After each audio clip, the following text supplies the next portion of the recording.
Hello, Serge here from the Backyard Driving Range. We have a question that came into customer service, and this one comes from Theodore D. Galanides. And Theodore says, Don, I believe that the biggest problem we have is loss of concentration. He has that in parentheses, loss of concentration. And watching the video about Harold and his alignment issues, I certainly saw myself. As I start the round, I'm concentrating on getting perfect alignment, toes, knees, hips, and shoulders, and making certain the club face is square to the target. I usually par the first few holes, and then the game starts to slowly fall apart. The first thing I forget is the outward pressure on the knees. Then it's squaring the shoulders. By the time I put it all back together, I'm well into the back nine. I turned a very good round into another bogey round because I became lazy and lost concentration. I could probably play around with you and insist that you nag me at every shot, and I would shoot a par or sub-par round.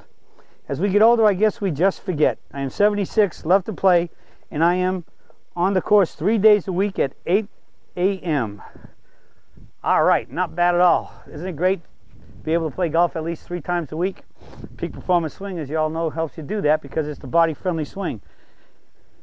Theodore, I think you said somewhere in here that you get lazy. Maybe. I think what just happens is, I mean, this is a very complex world we live in. And most of us, even at 76 years old and retired, you still have a lot of things in the back of your mind, especially if you're still a very active person. You might be volunteering for things to do. You might be maintaining your own yard, so you got it in the back of your head. You got to go home today and mow the yard and trim the hedges or whatever. Or you got your wife is giving you the list of things you got to do, and you got to stop on the way home and pick this and that up and do these other things. And so we all got our issues where we got things keeping our that we're thinking about, and so you add those things up, and it can get in the way of us maintaining a high level degree of concentration. So I think there's no doubt that it happens to tour players. Guys will tell you, I lost my concentration out there. Something fleeting got into their mind and messed it up. Now, I know me personally, when I'm playing in a golf tournament, I usually will not listen to the radio going to the golf course because one of the things I just don't concentrate well is if like the last song you hear, you might be walking down a fairway singing it to yourself. I like to keep a quiet mind, and a quiet mind means you have to you can get out of the shot, and you got to learn and practice that at some point, once you get to your ball and you're throwing the grass up to see how the wind's blowing and trying to make the decision, getting your yardage and everything else, you're into your analytical mode. All right, you're determining everything that's facing you, and it's going to tell you which one of these 14 clubs you're going to use, and you might be deciding how you want to use it. Okay, so the key becomes that's in the analytical mode. Once you get done the analytical mode and you decide which shot you're going to hit, then you got to go into the setup and then swing mode. All right. And so you might at every shot have no more than a minute or two of the total process of all of that. But once you finally get through that process and you've decided the club and the shot you're going to hit, then your practice swing is to get in as good a setup as you can and make as good a swing as you can. Feel that swing, so then when you set up to the ball, now you get into the proper setup and you just feel the swing, and you swing, and now you swing the feel. Now after that, the ball gets hit. You relax your mind. You come out of all of that mode and you relax. You could go back maybe into a second analytical mode for a second and determine how well you hit that shot or how poorly you hit that shot and analyze a little bit that way. But then after that, you need to relax until you get to the next shot and then determine to the ball and determine what you want to do next. So it's pretty hard to keep your mind in the game the whole game. It's obvious Tiger Woods has been one of the best ever at keeping his mind in the game. I mean, they've even talked about him that he set himself into a trance at the point he grabs his club to get up and start hitting the shot. He gets into that trance and there's nothing in the outside world affects him. All he's got is he's in this hit mode and nothing's bothering him, except maybe a camera going off at the wrong time in the swing. I mean, I don't care if the thing's very quiet and right about here the camera clicks or somebody sneezes or coughs. There's a certain point in the time in the swing here where it startles you. I don't care who you are, it's going to startle you. They could be playing. They can have a marching band walking back here with almost any good player and most any player, And as long as that noise is started before you're swinging, it shouldn't bother you.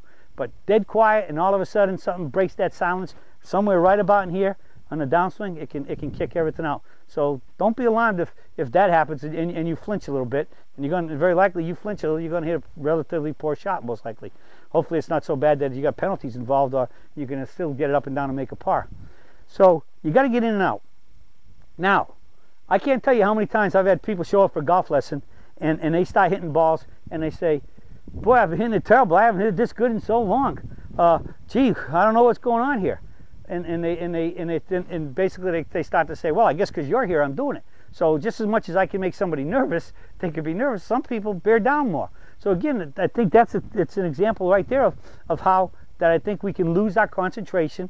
I don't think it's laziness. I don't think it's carelessness. And it might be in some cases. I mean, if you've got some guy that all you're doing is carrying on a real conversation and telling jokes all day, it might be pretty tough to get out of a shot and get back into it. But if you're pretty much in a group that's playing serious golf and you're having trouble getting in, it just might be something on the back of your mind is getting in the way. And you got to work on learning how to concentrate and focus more. Focus, get into that zone, and poof, once you get near that ball and you get into your analytics of the shot, and then the decision of the swing of the shot you're going to hit, and then you choose the club. But when you walk into the ball, now you're into your setup and swing, and you just focus really intently on it. And so you might have to work on that, and especially if you see it's coming. But it could be anxiety. It could be anxiety. It could be getting nervous. You might want to track yourself and see, does it happen? Does it happen with a certain club or with a certain situation? Like, if you're playing a partner match with a partner and your partner's out of the hole, and do you feel that pressure and it just gets you anxious and you get fast and everything else? It might be just a tempo thing. The anxiety is getting you fast. So you got to take those deep breaths and you got to find a good slow pace. So there's a whole bunch of options of reasons why some of these things could happen, and learning to control your breathing, controlling your thoughts, and staying calm, cool, and collected is you got to figure out how that works for yourself. And how you can control it because when your mind controls the body, and when your mind's controlling your body and you get that good setup and swing, you start hitting better shots more consistently. All right? So hopefully some of these thoughts can help you out and get you more on a more steady, even keel, and maybe read some books on sports psychology. There's some great thoughts about in there how you can focus and get into your more focused and more concentrating on what you at the target at hand, how to get in and get out, and give you some things about breathing and all that other stuff can really help. So there's answers out there, some good books to read, and they're there, and talk to some of the better players and see what they do, and start analyzing your round of when these things seem to happen, and maybe figure out why they're happening. There might be a clue there, but you got to start analyzing it and figuring about it. And once you figure it out, then once you have the answer, then you know what to do to correct it. Okay? All right, well, that's it for the search for today on keeping our head in the game so that we can be in control, make better setups and swings, and shoot those lower scores. That's it for today, and I'll be talking with you all again soon.